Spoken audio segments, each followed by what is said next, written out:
Hi guys, so today we are looking at part 2 of our tomato grow along, and this is what they look like. So they've had, I believe it's 2 weeks of growth since we put the seeds in, and we are going to prick these out today and put them into individual pots to continue growing on. So that's the first tray, and then this is the second tray that we sewed together as well. So I'm going to put a few of them into some pots, and then I'm going to put the rest into some soil blocks. So we're going to put the tomato Moscovich into these pots. These are, I guess, around 3 inches by 4 deep. As you can see, I've not actually cleaned them, which I should have. Okay.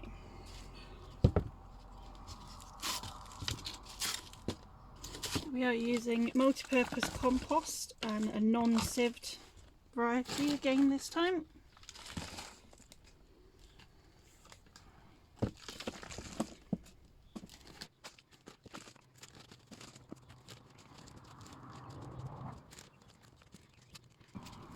And then all we're going to do is get our little pricking out stick or anything like that you want to use.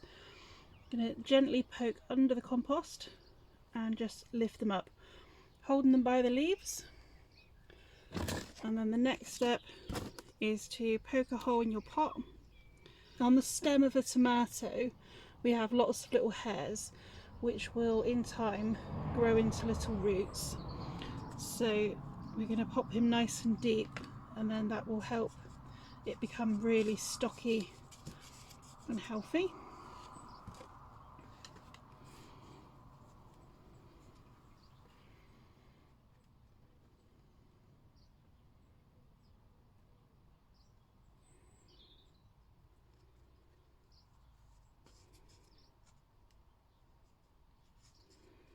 So the seed leaves are just above the soil, so they're not touching it.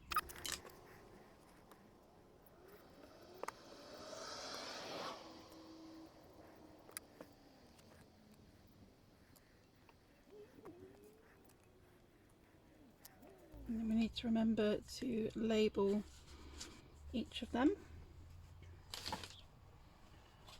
I'm going to use the chalk pen again on each of my pots.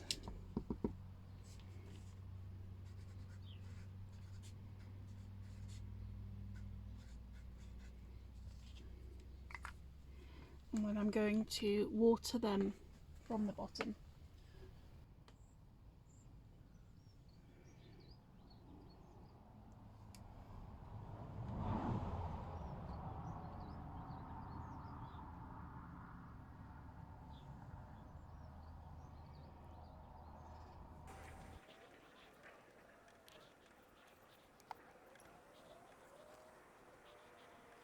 Okay, so we have got them all potted up.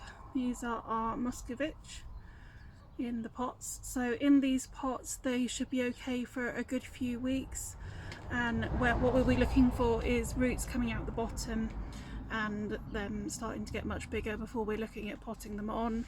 We'll be potting them on depending when your last frost date is. If yours isn't too far away, then you might be able to get away with putting them out a little bit smaller. But for me, I will definitely need to pot them on at least once more. This is our other ones that I've got potted into my soil blocks.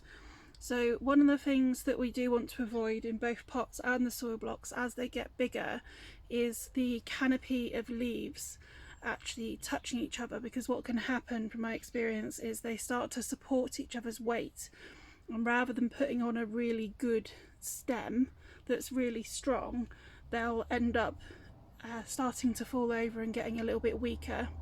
Another thing that we want to do once these have recovered a little bit, because you can see that a couple of them will go a little bit floppy, which is a little bit of shock in the changes of circumstances and their roots being disturbed and things. But once they're a little bit bigger, what I want to encourage you to do is just start running your hands over the top. This will help mimic wind basically, and then we can also put a fan on them if you have got the ability to do that, or if they're in a window and it's a lovely day and a little bit breezy, you could open the window just slightly, just so they're getting a little bit of movement. You don't want too much, you just want enough for them to have to work against it and get stronger. But that working your hand over the top of the canopy will also help with that as well. And this is the other tray that the other ones have gone into. So you can see in a couple of places that they still have their seed heads on. That's not something to worry about. However, if you have got some that have come up and they don't look quite right, and by that I mean that they've got their seed leaves but maybe they haven't got any true leaves yet, or their seed leaves have come up a little bit funny, then if you've got enough, dismiss those and just pot up the other ones. If you haven't, then pot them on, but keep an eye on them, because it might be that they're just a bit of a nature's throwback and actually they're not going to do very well. I've had ones before that have put on the seed leaves, put on the first leaves, but haven't actually grown anything beyond that, and it was just a confusion in the genetics. It's really important that we do keep these inside now. Tomatoes still need an ongoing heat and they are not frost hardy. So if you are trying to put them outside, then you are looking for, in the polytunnel or a greenhouse, you are looking for a nighttime temperature of around 10 degrees or heat that you can provide. And I would also cover them with a frost cloth just to shade them on the first couple of days, because that change in the light circumstances and the heat will also be a bit too much.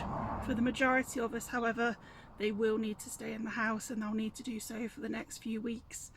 They'll need either an extremely bright south-facing windowsill and turning round regularly to make sure that they're not just heading in one direction, or they'll need grow lights again.